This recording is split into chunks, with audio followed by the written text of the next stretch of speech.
किसी एक गांव में एक धोबी अपने गधे के साथ रहता था। वह रोज सुबह अपने गधे के साथ लोगों के घरों से गंदे कपड़े लाता और उन्हें धोकर वापस दे आता। यही उसका दिन भर का काम था और इसी से उसकी रोजी रोटी चलती थी। गधा कई सालों से धोबी के साथ काम कर रहा था और समय के साथ साथ अब वह बूढ़ा हो गया था। बढ़ती उम्र ने उसे कमजोर बना दिया था, जिस वजह से वह ज्यादा कपड़ों का वजन नहीं उठा पाता था। एक दोपहर धोबी अपने गधे के साथ कपड़े धोने धोबी घाट जा रहा था। धूप तेज थी और गर्मी की वजह से दोनों की हालत खराब हो रही थी। गर्मी के साथ साथ कपड़ों के अधिक वजन के कारण गधे को चलने में परेशानी हो रही थी।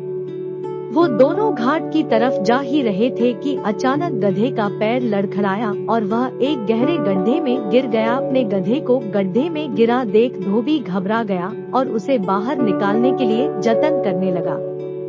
बूढ़ा और कमजोर होने के बावजूद गधे ने गड्ढे से बाहर निकलने में अपनी सारी ताकत लगा दी, लेकिन गधा और धोबी दोनों नाकामयाब रहे।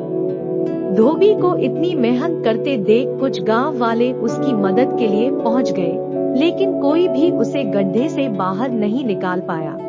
तब गांव वालों ने धोबी से कहा कि गधा अब बूढ़ा हो गया है, इसलिए समझदारी इसी में है कि गड्ढे में मिट्टी डालकर उसे यहीं दफना दिया जाए। थोड़ा मना करने के बाद धोबी भी इस बात के लिए राजी हो गया। गांव वालों ने फावड़े की मदद से गड्ढे में मिट्टी डालना शुरू कर दिया।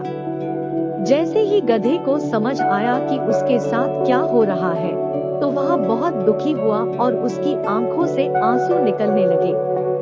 गधा कुछ देर चिल्लाया, लेकिन कुछ देर बाद वह चुप हो गया। अचानक धोबी ने देखा कि गधा एक विचित्र हरकत कर रहा है। जैसे ही गांव वाले उस पर मिट्टी डालते, वह अपने शरीर से मिट्टी को नीचे गड्ढे में गिरा देता और उस मिट्टी के ऊपर चढ़ जाता।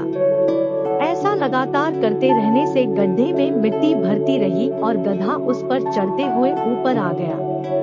अपने गधे की इस चतुराई को देखकर धोबी की आंखों में खुशी के आंसू आ गए और उसने गधे को गले से लगा लिया। कहानी से सीख। बच्चों, धोबी का गधा कहानी से हमें यह सीख मिलती है कि मुश्किल से मुश्किल परिस्थिति में भी आप अपनी बुद्धि का प्रयोग कर कठिनाइयों को पार कर सकते हैं।